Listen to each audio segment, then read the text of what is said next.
E aí, pessoas, bora resolver essa questãozinha da UCB de 2018, uma questão sobre pressão hidrostática e uma relação com a respiração humana.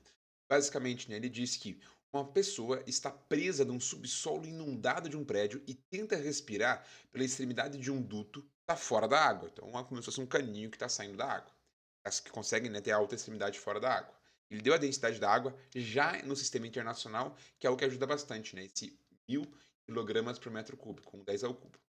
Sabe-se que ainda o sistema de respiração, né, do ser humano funciona de forma adequada apenas para uma diferença de pressão de 5 quilopascal, quilo é 1000, então a gente só consegue respirar quando a diferença entre o lado interno e o lado externo da caixa torácica tem uma diferença de 5.000 pascal. Qual que é a ideia? Para você respirar, né, uma das opções é quando a gente acaba ali modificando o tamanho do diafragma. Isso faz com que você tenha que empurrar para fora, né, justamente o ar ou a água que tem aqui ao seu redor, para que você consiga inflar e, ao fazer isso, criar aqui dentro uma região de baixa pressão. Isso faz com que a própria pressão atmosférica, a pressão da água, envie aqui, né, o ar para dentro dos seus pulmões e com isso o ar consegue aqui entrar. Mas justamente, se a pessoa está dentro da água e a pressão que a água está fazendo aqui for muito grande, porque você está mergulhando numa profundidade muito grande, o teu abdômen, a sua caixa torácica não consegue empurrar justamente essa água, né, esse ambiente para fora. Logo, como é que o ar vai entrar se eu não consigo dar espaço, né, gerar o espaço necessário para que ele entre? Essa que é a ideia.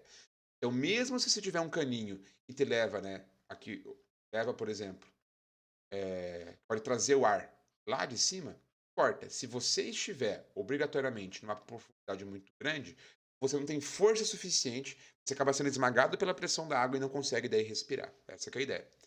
Admitindo-se que a gravidade vale 10 e considerando que essa pessoa está com o corpo na horizontal, justamente, né, para que você não trabalhe com a diferença de pressão entre a cabeça e os pés. Como ela está na horizontal, a ideia então é que todo o corpo dela está sob uma mesma pressão. Calcule qual é a alternativa em a profundidade máxima que ela pode respirar. Então, justamente, se eu comparo a profundidade entre o nível da água e onde ela está, a diferença de pressão entre as duas coisas tem que dar 5.000 quilopascal. E aqui, quando a gente faz, por exemplo, né, olhando mais de fora, faz aqui como se fosse o nível da água. Se eu tivesse alguém mergulhando aqui, a diferença de pressão entre os dois locais tem que ser 5.000 quilopascal. E por que vai existir diferença de pressão com essa posiçãozinha que está um cano? Porque a pressão lá em cima é a pressão atmosférica, e a pressão nessa posição, né, a pressão que a água estaria fazendo sobre essa pessoa, a pressão total aqui, cuidado, é a soma da pressão atmosférica com a pressão do líquido. Por que é a soma das duas, né? Porque você vai ter tanto a atmosfera pressionando a pessoa, mais a pressão aqui do líquido. Então, lá em cima eu tenho apenas a pressão atmosférica e aqui embaixo a pressão da atmosfera mais a do líquido. Uma vez que eu quero que a diferença de pressão entre essas duas posições, né, seja 5.000 quilopascal, pessoas, na hora que eu faço essa diferença de pressão, vai ficar justamente, né, a pressão aqui embaixo, que é pressão atmosférica mais líquido, subtraindo, né, a diferença, né, a variação é uma coisa menos a outra. Então, menos a pressão lá de cima, que é da própria atmosfera. Por isso que para essa questão, ó, vai cancelar aqui pressão atmosférica. Então, o que me importa mesmo é a pressão que o líquido está fazendo. É ela que tem que ser 5 quilopascal. A pergunta então é, quanto que eu tenho que mergulhar para que somente a água faça uma pressão de 5 quilopascal?